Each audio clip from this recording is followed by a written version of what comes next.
Samadhi. O que é e como alcançá-lo?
Samadhi é uma palavra antiga do sânscrito para a qual não existe nenhum equivalente moderno. Há um desafio essencial ao fazer um filme sobre Samadhi. Samadhi se refere a algo impossível de ser transmitido no nível da mente.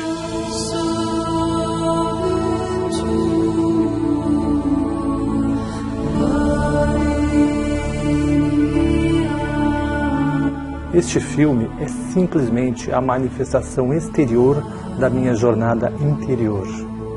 A intenção não é ensinar algo sobre Samadhi ou fornecer informações para sua mente, mas sim inspirar você a descobrir diretamente sua verdadeira natureza.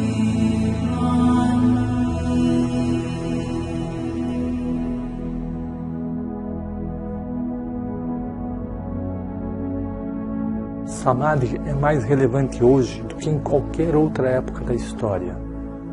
Vivemos um momento em que não somente esquecemos o que é Samadhi, mas esquecemos que nós esquecemos.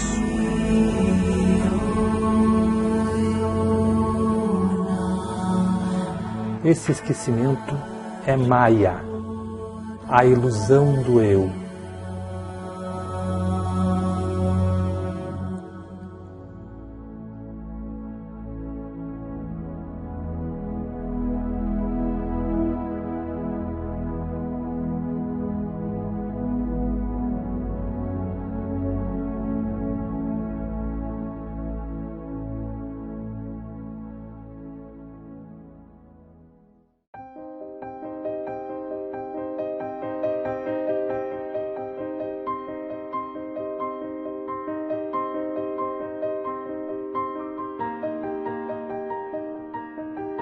Como humanos, a maioria de nós vive imerso em nosso dia a dia, com uma mínima noção de quem somos, do porquê estamos aqui ou para onde vamos.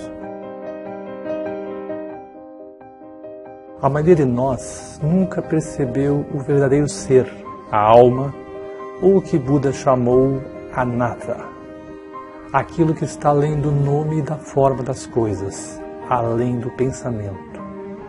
Como resultado, acreditamos que somos esses corpos limitados. Vivemos com medo, consciente ou inconsciente, de que a estrutura limitada do eu, com a qual estamos identificados, irá morrer.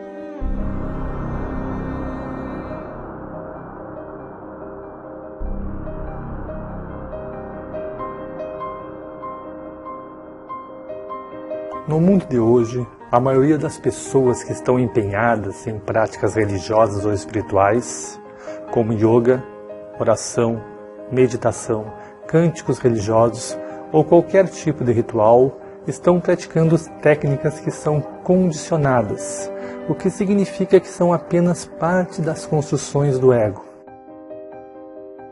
O problema não é a busca e a prática dessas atividades. Pensar que você encontrou a resposta em alguma atividade externa é o problema. Espiritualidade, em sua forma mais comum, não é diferente do pensamento patológico que está acontecendo por toda parte. É mais uma agitação da mente. É mais uma atividade humana do que uma expressão do ser. A construção do ego precisa de mais dinheiro, mais poder, mais amor, mais tudo. Aqueles que estão no chamado caminho espiritual desejam ser mais espiritualizados, mais despertos, mais serenos, mais pacíficos, mais iluminados. O perigo de você assistir este filme é que sua mente vai querer possuir Samadhi. Ainda mais perigoso é que sua mente pode pensar que já possui Samadhi. Sempre que houver um desejo de alcançar algo, você pode ter certeza de que é uma construção do ego. Samadhi não tem a ver com alcançar ou acrescentar qualquer coisa para si mesmo. Vivenciar Samadhi é aprender a morrer antes de morrer. Vida e morte são como yin e yang, um contínuo inseparável, incessantemente se desdobrando sem começo nem fim. Quando afastamos a morte, também afastamos a vida. Quando você experimenta diretamente a verdade de quem você é, não há mais medo da vida ou da morte. Nossa sociedade e cultura é quem molda quem somos. Ao mesmo tempo, somos escravos de profundos desejos e aversões, inconscientes e biológicos, que governam nossas escolhas.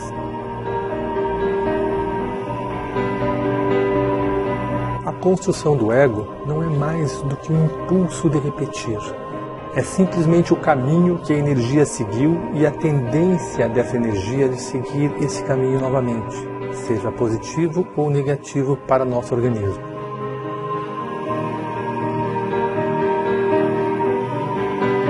Existem infinitos níveis de memória ou níveis mentais, espirais dentro de espirais.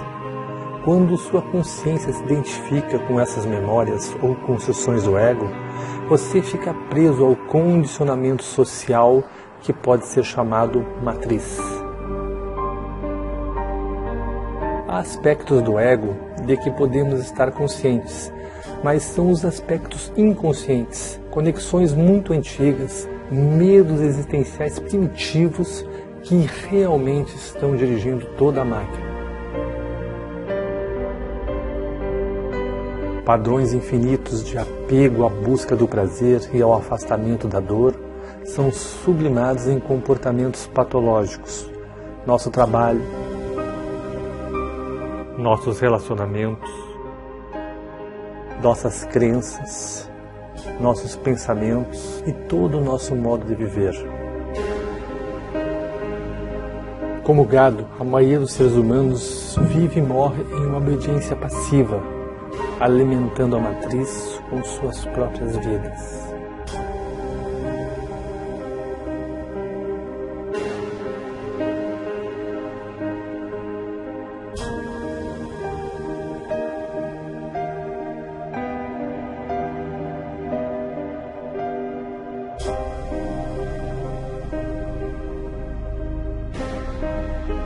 Vivemos presos em padrões limitados, muitas vezes vidas cheias de grande sofrimento, e nunca nos ocorre que podemos realmente ser livres.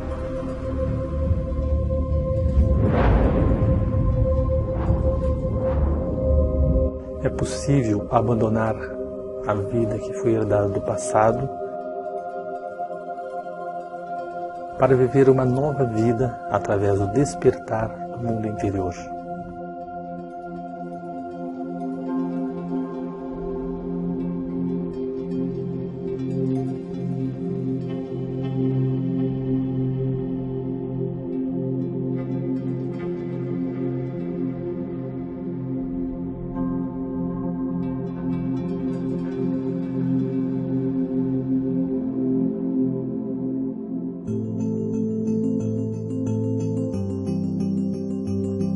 Todos nascem neste mundo com estruturas biológicas condicionadas, mas sem consciência de si mesmo. Quando você olha para os olhos de uma criança, não há vestígio do ego, apenas um vazio luminoso. O que cresce dentro dessa criança são máscaras que escondem a consciência. Shakespeare disse: "O mundo inteiro é um palco e todos os homens e mulheres não passam de meros atores."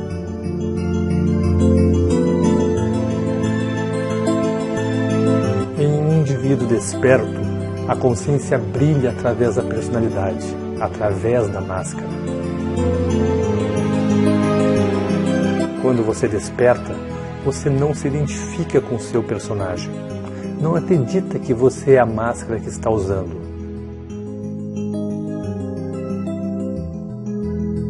Mas também não abandona o papel que está desempenhando.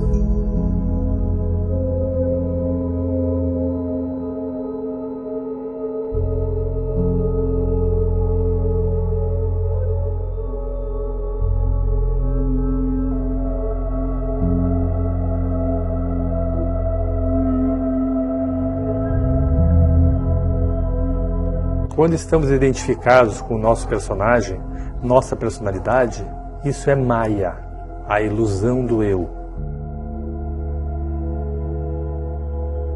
Samadhi é o despertar do sonho do personagem no jogo da vida.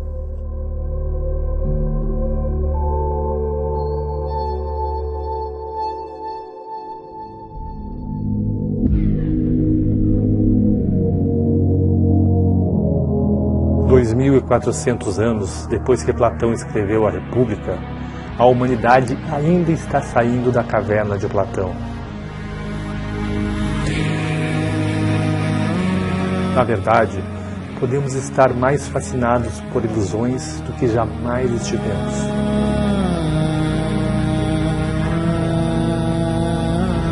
Platão narra um relato de Sócrates sobre um grupo de pessoas que viviam acorrentadas em uma caverna por toda a vida, apenas olhando para uma parede à sua frente.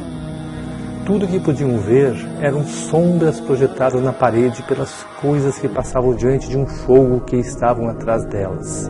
Esse show de marionetes se torna muito real para aquelas pessoas. De acordo com Sócrates, as sombras pareciam tão verdadeiras que os prisioneiros jamais conseguiam ver a realidade. Mesmo depois de terem conhecimento da existência do mundo exterior, eles continuavam a acreditar que as sombras eram tudo o que existia. Mesmo se eles suspeitassem que havia algo mais, não estavam dispostos a deixar aquilo que já conheciam.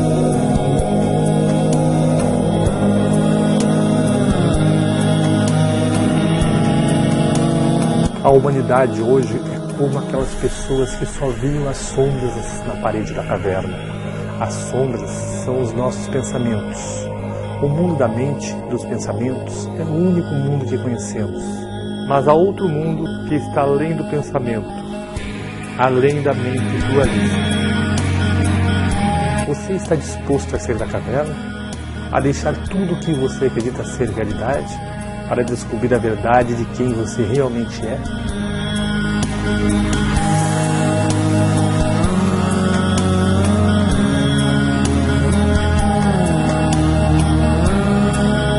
Para vivenciar Samadhi, é necessário desviar a atenção das sombras, dos pensamentos, e olhar na direção da luz.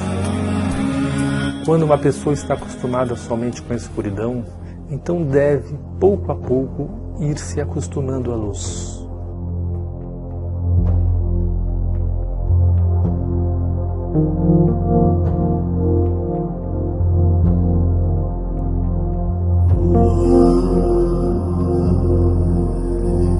Da mesma forma, se adaptar a qualquer novo paradigma leva tempo e esforço, e exige uma vontade de explorar o novo e abandonar o velho.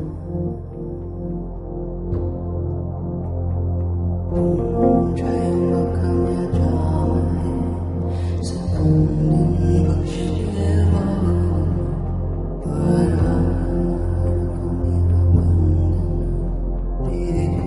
A mente pode ser comparada a uma armadilha para a consciência, como um labirinto ou uma prisão.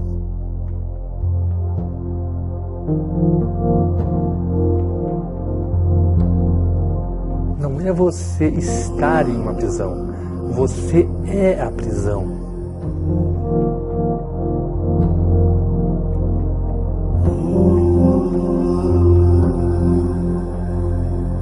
A prisão é uma ilusão. Se você estiver identificado com um eu ilusório, então você está dormindo. Quando você percebe a prisão e passa a lutar para sair da ilusão, então você estará tratando a ilusão como se fosse real e você ainda permanecerá dormindo. Só que agora, o sonho se torna um pesadelo. Você estará perseguindo e fugindo das sombras para sempre.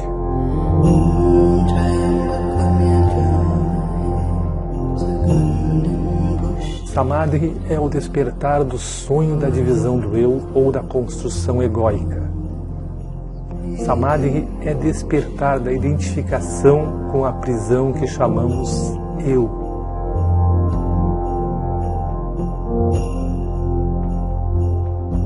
Você nunca poderá ser realmente livre, porque onde quer que vá, a prisão estará lá. Despertar não se trata de se livrar da mente ou da matriz. Pelo contrário, quando você não está identificado, então você pode experimentar o jogo da vida em sua totalidade, apreciando o show da vida como ele é, sem desejo ou medo. Nos antigos ensinamentos, isso era chamado de jogo divino de Lila, o jogo de atuar na dualidade.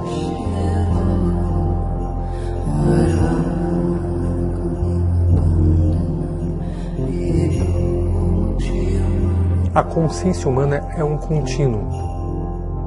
Em um extremo, nós humanos estamos identificados com o eu material. No outro extremo está o Samadhi, o desapego do eu. Cada passo que damos no contínuo em direção a Samadhi traz menos sofrimento. Menos sofrimento não significa que a vida está livre da dor. Samadhi está além da dualidade de dor e prazer. O que significa é que há menos mente, menos eu criando resistência a tudo que se revela. E essa resistência é o que cria sofrimento.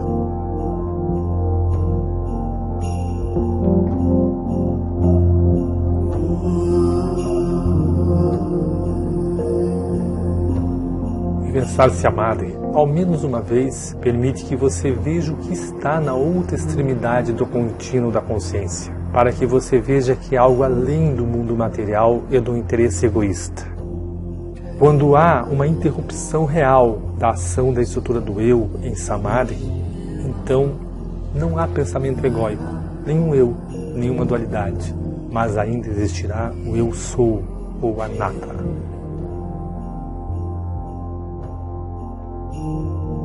Nesse vazio está o amanhecer da verdadeira sabedoria. A compreensão de que o ser interior está muito além do jogo da dualidade, além de todo o contínuo. O ser interior é atemporal, imutável, sempre presente aqui e agora. A iluminação é a fusão da espiral primordial, do mundo manifestado ou do lótus em constante mutação, no qual o tempo se desdobra com o seu ser atemporal. Sua conexão interna cresce como uma flor desabrochando, desde o momento em que você não mais se identifica com o eu, tornando-se uma ponte viva entre o mundo do tempo e o mundo atemporal.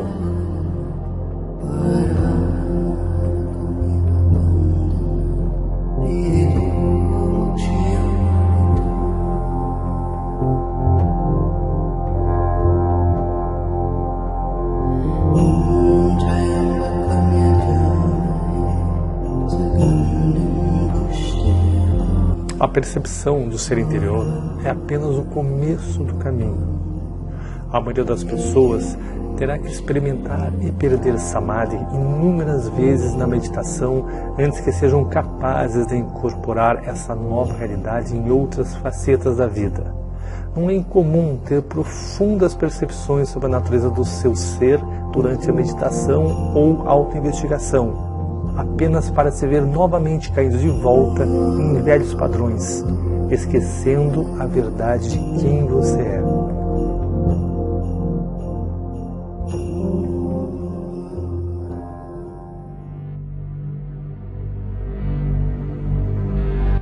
Para perceber a quietude ou o vazio em cada aspecto da vida, em cada aspecto de si mesmo, é preciso tornar-se o próprio vazio dançando, como ocorre com todas as coisas.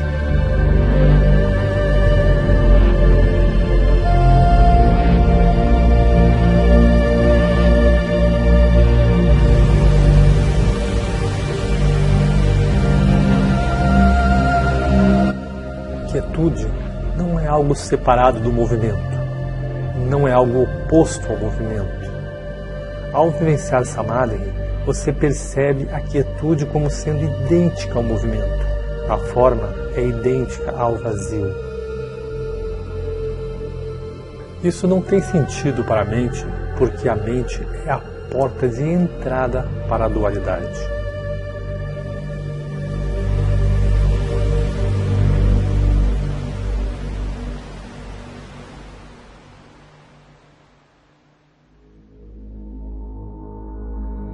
René Descartes, pai da filosofia ocidental, é famoso pela máxima: penso, logo existo. Nenhuma outra frase resume de maneira mais clara a queda da civilização e a total identificação com as sombras na parede da caverna. O erro de Descartes, como o erro de quase todos os seres humanos, foi identificar o ser interior com o pensamento.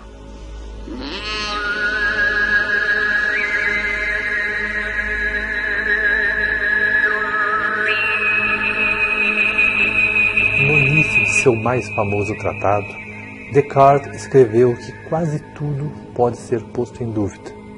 Ele acreditava que poderia duvidar dos sentidos e até mesmo dos pensamentos.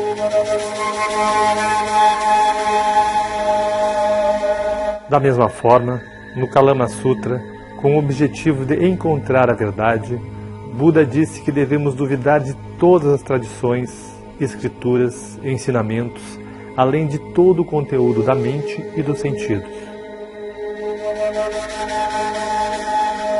As ideias de Descartes e de Buda iniciam com total ceticismo, mas a diferença é que Descartes parou de questionar no nível do pensamento, enquanto Buda foi além dos níveis mais profundos da mente.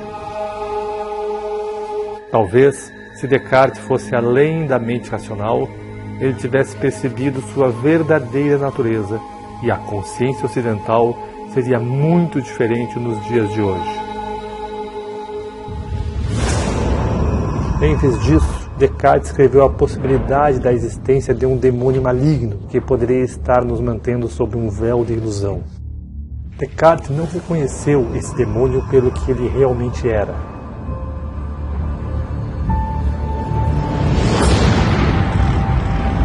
Como no filme Matrix, nós poderíamos estar conectados a uma programação elaborada para alimentar um mundo de sonhos e ilusão.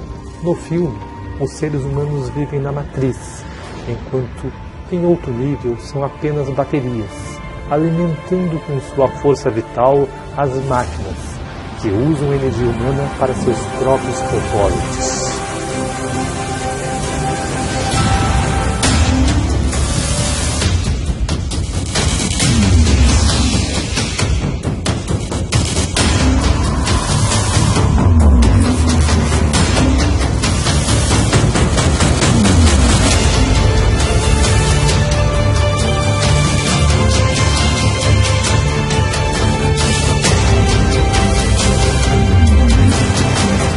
Sempre querem culpar algo fora de si mesmos pelo estado do mundo ou por sua própria infelicidade. quer seja uma pessoa, um grupo ou país em particular, uma religião ou algum tipo Illuminati de controle, como o demônio de Descartes ou as máquinas sencientes no filme Matrix. Ironicamente, o demônio de Descartes imaginava era exatamente como ele definia a si próprio. Quando você vivencia Samadhi, fica claro que há um controlador, há uma máquina, um diabo dominando sua vida dia após dia. A máquina é você.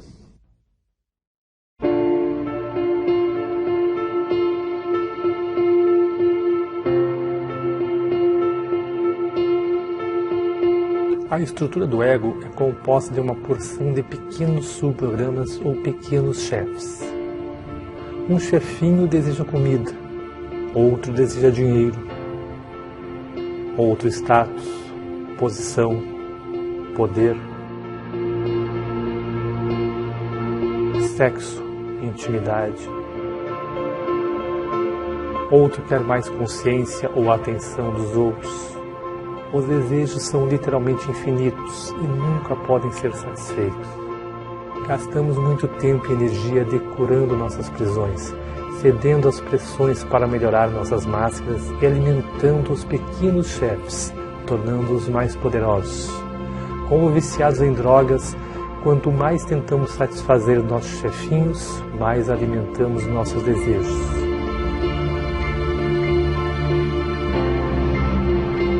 O caminho para a liberdade não se constrói pelo desenvolvimento do ego ou por alguma forma de satisfazer os propósitos do eu, mas sim pelo abandono total dos propósitos do eu. Algumas pessoas têm medo de que o despertar de sua verdadeira natureza seria o mesmo que perder a individualidade e o prazer de viver. Mas a verdade é exatamente o oposto.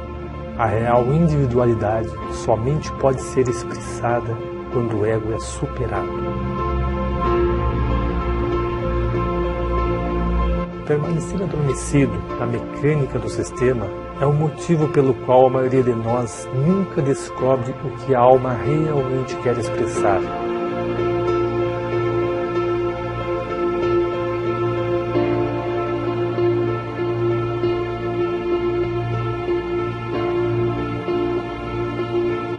O caminho para Samadhi passa pela meditação, que permite observar o eu condicionado, aquilo que muda, e também perceber o próprio ser, aquilo que não muda. Quando você alcançar um estado de quietude, a fonte de seu ser, então você espera mais instruções, mas sem exigências quanto a qualquer modificação no mundo exterior. Não é mais a vontade do ego, mas a vontade do ser sendo realizado. Se a mente tentar mudar o mundo exterior somente para ajustá-lo a alguma ideia do que acredita ser a verdade, é o mesmo que tentar mudar a imagem em um espelho, tentando modificar a própria imagem refletida. Para ver a imagem no espelho sorrir, você obviamente não pode manipular a imagem refletida. Você deve perceber que você mesmo é a fonte da imagem no espelho. A compreensão do verdadeiro ser não implica necessariamente que qualquer coisa no mundo exterior precisa mudar. O que muda é a consciência, a energia interior, que é libertada dos padrões condicionados e torna-se disponível para ser direcionada pelo ser.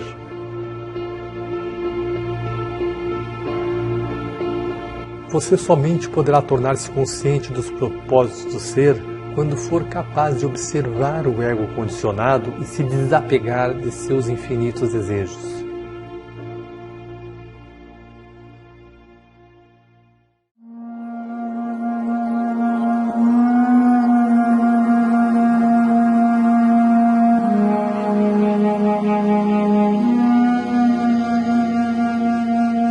Sísifo é um personagem da mitologia grega que foi condenado pelos deuses a repetir uma tarefa sem sentido por toda a eternidade.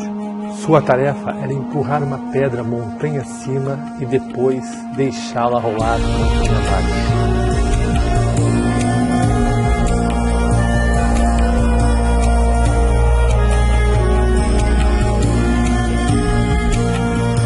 O existencialista francês e vencedor do Prêmio Nobel de Literatura, Albert Camus, usou a realidade de Sísifo como uma metáfora para a humanidade.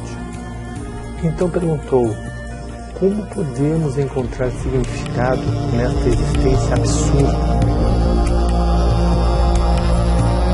Os seres humanos trabalham duro, sem parar, construindo um amanhã que nunca chega. E finalmente morremos.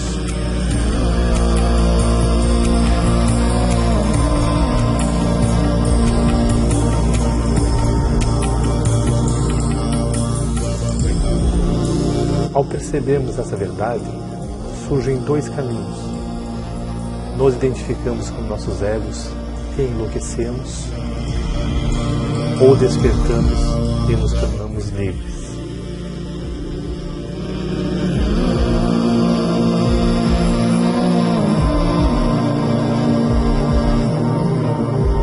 Nunca teremos sucesso em nossa luta no mundo exterior, porque este é apenas um reflexo do nosso mundo interior.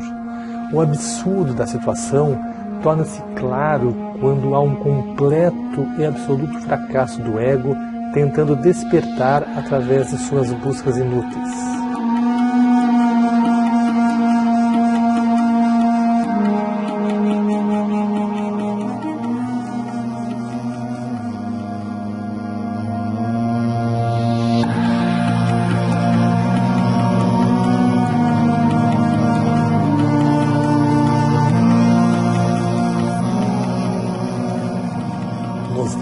Há um ditado: antes da iluminação, corte lenha e carregue água. Após a iluminação, corte lenha e carregue água.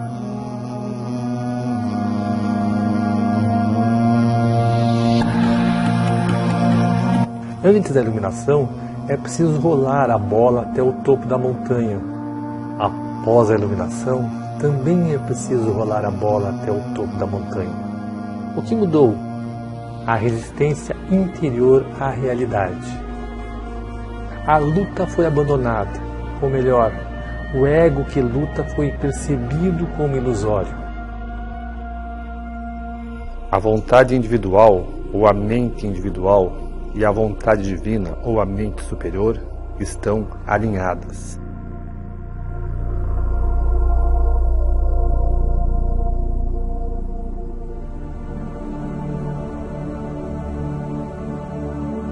Samadhi é acabar com toda a resistência anterior à mudança dos fenômenos externos, sem nenhuma exceção. Aquele que é capaz de manter a paz interior, independente das circunstâncias, atingiu o verdadeiro Samadhi. Você abandona a resistência não porque aceita passivamente uma coisa ou outra, mas para que sua liberdade interior não dependa de eventos exteriores. É importante salientar que quando aceitamos a realidade como ela é, não significa necessariamente que paramos de agir no mundo ou nos tornamos pacifistas. Na verdade, o que ocorre é exatamente o contrário. Quando somos livres para agir sem a influência de motivos inconscientes, então é possível agir em alinhamento com o tal, com toda a força de nossa energia interior.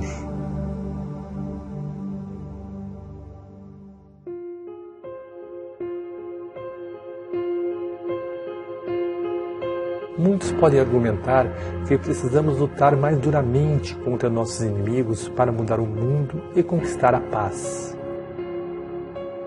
Lutar pela paz é como gritar pelo silêncio. Apenas cria mais daquilo que você não quer. Hoje em dia há uma guerra contra tudo. Guerra contra terrorismo, guerra contra a doença, guerra contra a fome. Toda guerra é, na verdade, uma guerra contra nós mesmos.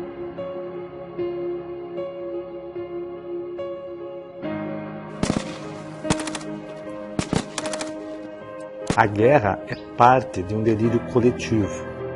Dizemos que queremos a paz, mas continuamos a eleger líderes que defendem a guerra. Mentimos a nós mesmos, dizendo que defendemos os direitos humanos, mas continuamos a comprar produtos feitos com trabalho escravo.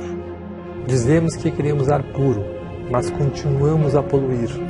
Queremos que a ciência nos cure do câncer, mas não mudamos nossos hábitos autodestrutivos e que nos tornam mais suscetíveis a doenças. Nos iludimos pensando que estamos promovendo uma vida melhor. Não queremos ver nossas partes ocultas que estão tolerando o sofrimento e a morte. A crença de que podemos ganhar a guerra contra o câncer, a fome, o terror ou qualquer outro inimigo que foi criado por nosso próprio modo equivocado de pensar e agir, na verdade, apenas alimenta a ilusão de que não precisamos mudar a forma como agimos neste planeta. O mundo interior é onde a revolução deve começar. Somente quando pudermos sentir a espiral da vida em nosso interior é que o mundo exterior entrará em alinhamento com o tal. Enquanto isso não acontece, qualquer coisa que façamos apenas contribuirá para o caos já criado pela mente. A guerra e a paz surgem juntas em uma dança sem fim, formando um contínuo. Uma não pode existir sem a outra. Assim como a luz não pode existir sem escuridão, e o que está acima não pode existir sem o que está abaixo. O mundo parece querer luz sem escuridão, plenitude sem vazio, felicidade sem tristeza.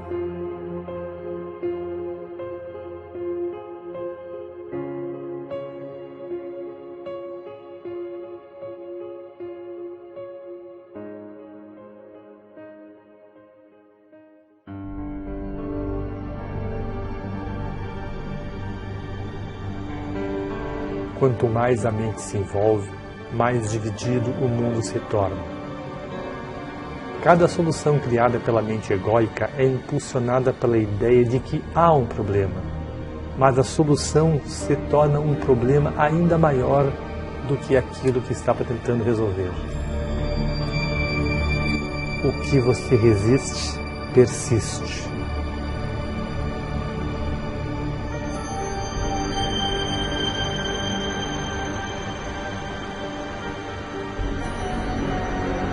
A criatividade humana cria novos antibióticos somente para descobrir que a natureza fica mais esperta à medida que as bactérias se fortalecem.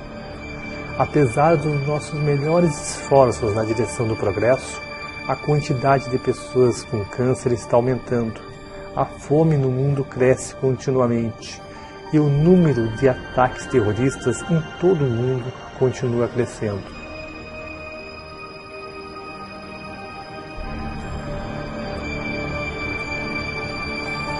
O que há de errado com nossa forma de pensar e agir? Como um aprendiz de feiticeiro do poema de Goethe, conquistamos um grande poder, mas nos falta sabedoria para utilizar este poder.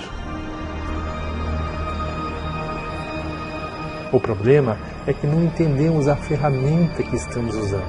Não entendemos a mente humana nem a sua real função e propósito.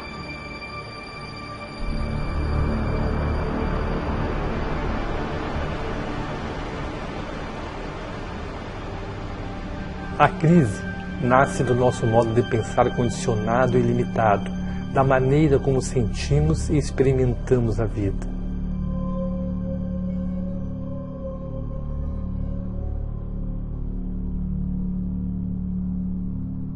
O racionalismo roubou nossa capacidade de reconhecer e experimentar a sabedoria das culturas antigas.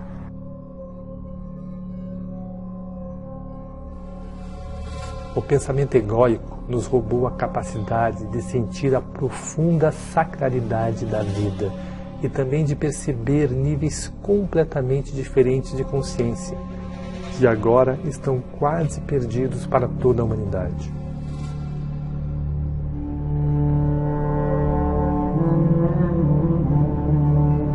Na antiga tradição egípcia, Néters eram formas arquetípicas cujas características podiam ser encarnadas por aqueles que purificavam seus corpos físico e espiritual para estarem aptos a abrigar níveis de consciência superiores. O Néter original, o princípio divino dessa sabedoria, era conhecido como Thoth ou Tehuti, normalmente retratado como um escriba com a cabeça de um pássaro ou de um ibis. Representava a origem de todo o conhecimento e sabedoria. Thoth poderia ser descrito como o princípio cósmico do pensar ou do pensamento. Thoth nos deu a linguagem, os conceitos, a escrita, a matemática e todas as artes e manifestações da mente. Somente aqueles que haviam passado por treinamento especial eram autorizados a acessar o conhecimento sagrado de Thoth. O livro de Thoth não é um livro físico, mas é a sabedoria do reino akáshico ou etérico. A lenda conta que o conhecimento de Thoth estava profundamente escondido em um lugar secreto dentro de cada ser humano e estava protegido por uma serpente dourada. O mito arquetípico da serpente ou dragão que guarda um tesouro permeia muitas culturas.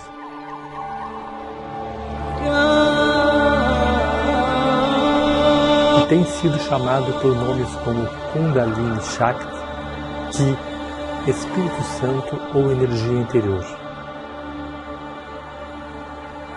A serpente dourada é a construção egóica que está ligada na energia interior, e até que ela seja dominada e superada, a alma nunca será capaz de alcançar a verdadeira sabedoria. Foi dito que o livro de Thoth apenas trouxe sofrimento a qualquer indivíduo que o leu, mesmo que encontrasse os segredos dos deuses e tudo o que está escrito nas estrelas. O que deve ser entendido é que o livro trouxe sofrimento a qualquer indivíduo que o leu, a qualquer ego que tentou controlar o conhecimento superior. Na tradição egípcia, a consciência desperta era representada por Osíris. Sem essa consciência desperta, qualquer conhecimento ou entendimento obtido pelo eu limitado seria perigoso, desconectado da sabedoria superior. O olho de Horus tinha que estar aberto.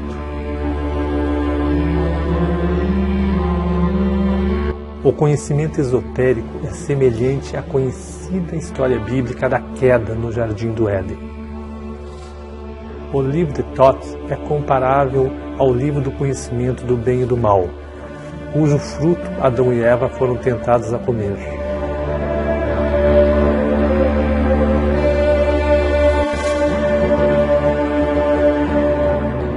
A humanidade comeu o fruto proibido, abriu o livro de Thoth e foi expulsa do jardim.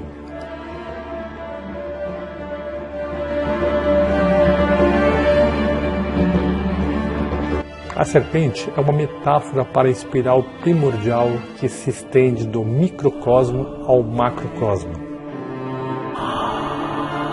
Neste momento, a serpente é o próprio ego vivendo em você. É a própria mente egóica se expressando no mundo que construímos. Nunca tivemos acesso a tanto conhecimento. O conhecimento humano tem penetrado profundamente no mundo material, até mesmo encontrando a chamada partícula de Deus. Porém, nunca fomos mais limitados e mais ignorantes de quem somos. Não sabemos como viver e não compreendemos o mecanismo pelo qual criamos sofrimento.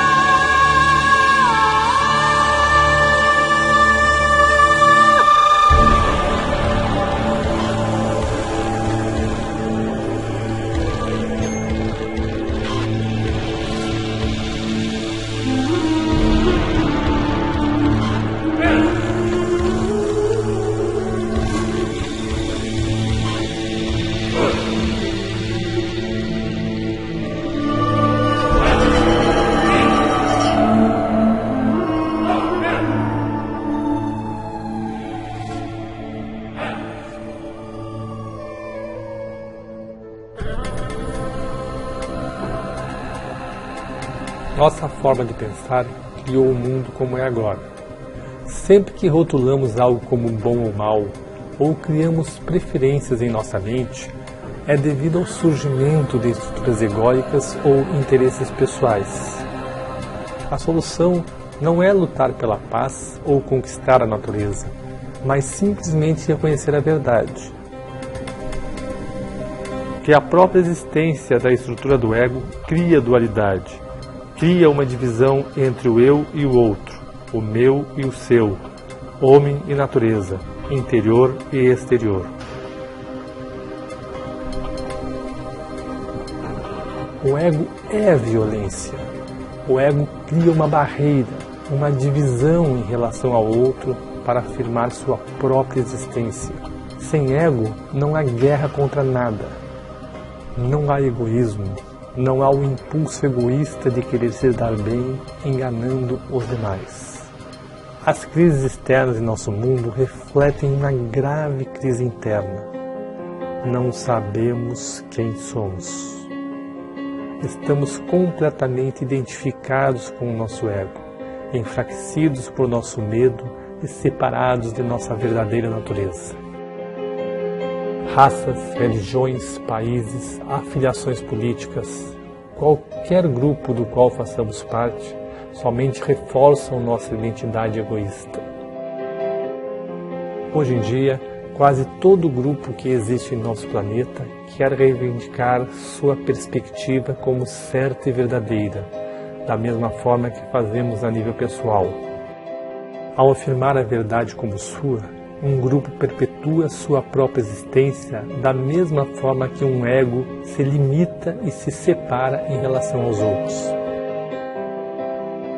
Nos dias de hoje, mais do que nunca, diferentes realidades e sistemas de crença polarizados estão coexistindo na Terra. É possível que diferentes pessoas tenham pensamentos e reações emocionais completamente diferentes aos mesmos fenômenos externos. Da mesma forma, Samsara e Nirvana, céu e inferno, são dimensões diferentes representadas em um mesmo mundo. Um evento que pode parecer apocalíptico para uma pessoa pode ser visto como uma bênção para outra. Diante desta realidade, está claro que as circunstâncias externas não devem afetar o seu mundo interior. Vivenciar Samadhi é tornar-se uma roda automotora, tornar-se autônomo, um universo em si mesmo. Sua experiência de vida não se torna dependente das mudanças dos fenômenos externos. Uma analogia pode ser feita com o cubo de Metatron. Metatron é mencionado em vários antigos textos cristãos, islâmicos e judaicos, e é relacionado com o arquétipo egípcio Thoth, como também a Hermes Trismegisto da Grécia. Metatron está intimamente ligado ao tetragramaton. O tetragramaton é o padrão geométrico fundamental, o modelo ou emanação primordial da realidade física, que tem sido chamado de Palavra de Deus ou Logos. Aqui vemos uma representação bidimensional da figura, mas se você olhar com atenção, poderá ver um cubo 3D. Quando você vê o cubo, nada mudou na figura, mas sua mente adicionou uma nova dimensão ao que você está vendo. Perceber diferentes dimensões é simplesmente uma questão de habituar-se a uma nova maneira de perceber o mundo. Ao vivenciar Samadhi, não nos limitamos a um só ponto de vista, nos tornamos livres para criar novas perspectivas, porque não há um eu apegado a um determinado ponto de vista.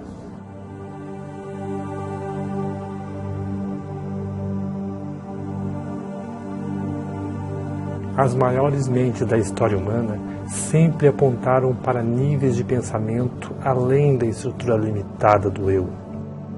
Para Einstein, a verdadeira medida de um ser humano é determinada principalmente pelo grau e pela compreensão que alcançou em relação à libertação do eu. O pensamento e a existência do eu não são um mal. O pensamento é uma ferramenta maravilhosa quando a mente está a serviço do coração. A filosofia Vedanta diz que a mente é um bom servo, mas um péssimo mestre.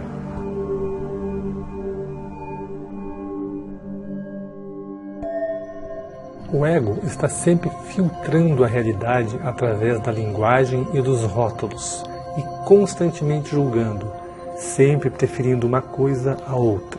Se a mente e os sentidos forem os seus mestres, então criarão um sofrimento sem fim, sempre desejando ou rejeitando, nos mantendo presos no mundo do pensamento. Se você quiser vivenciar Samadhi, não julgue seus pensamentos como bons ou maus, mas descubra quem você é além dos pensamentos, além dos sentidos. Quando todos os rótulos são descartados, então é possível ver as coisas como elas realmente são. No momento em que é dito a uma criança o que é um pássaro, se ela guardar apenas o conceito do que foi dito, então nunca mais verá um pássaro novamente. No futuro, a criança verá apenas seu pensamento.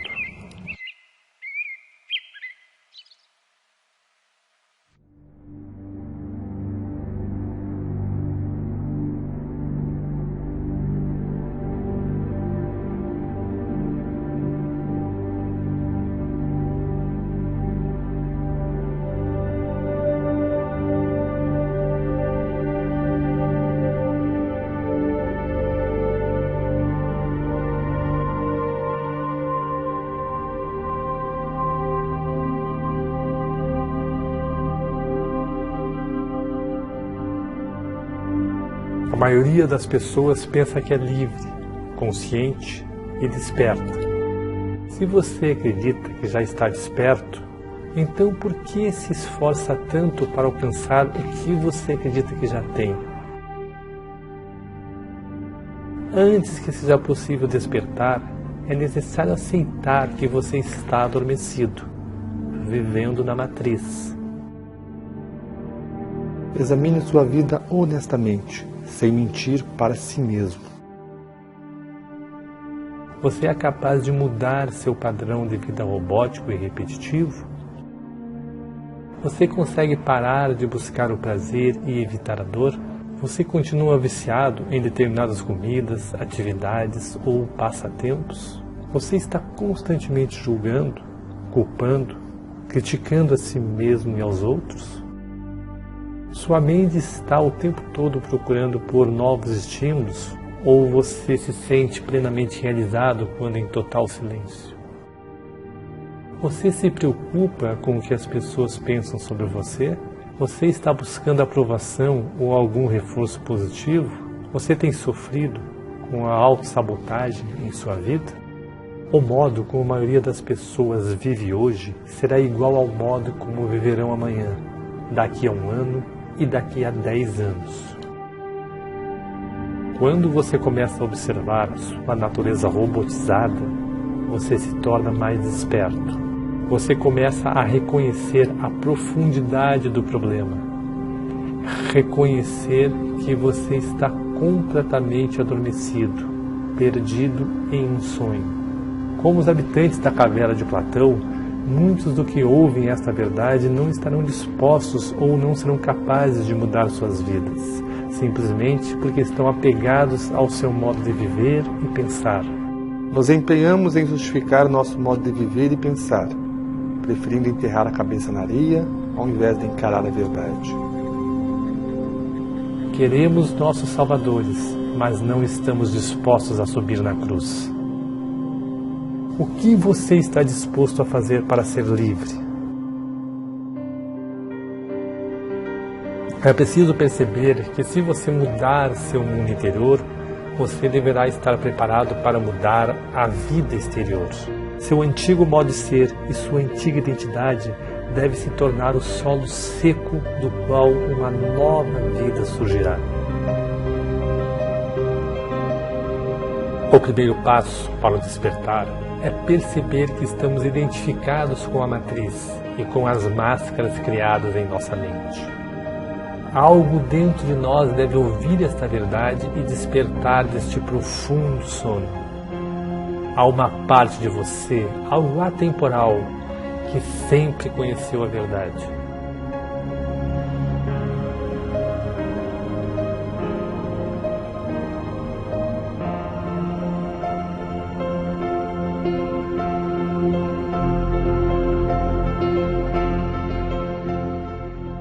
A matriz incutida na mente nos distrai, nos entretém, nos mantém eternamente fazendo, consumindo, apegados em um ciclo de desejo e aversão a coisas que mudam o tempo todo e nos impedindo de despertar nossa consciência, de vivenciar Samadhi, algo que é nosso por direito de nascimento, por sermos seres capazes de evoluir.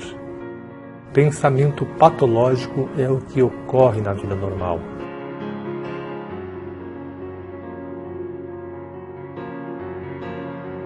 Sua essência divina tornou-se escravizada, identificada com a estrutura limitada do eu.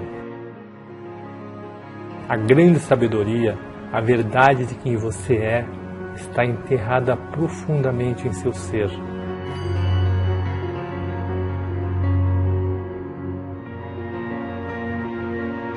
Krishnamurti disse: não é sinal de saúde estar bem adaptado a uma sociedade profundamente doente.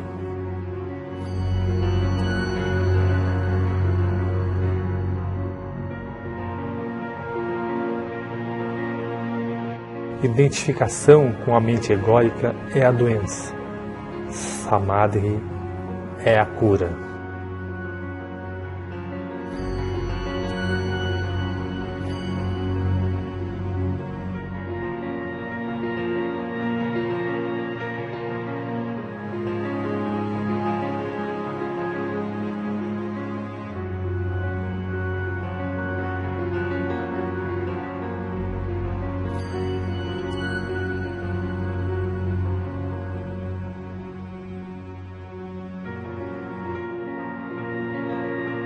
Os santos, sábios e seres despertos que conhecemos pela história da humanidade, todos aprenderam a sabedoria da auto-entrega.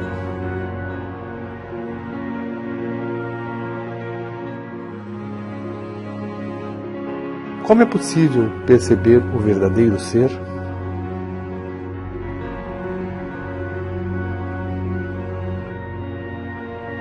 Quando você olhar além do véu de Maya e abandonar o eu ilusório, o que restará?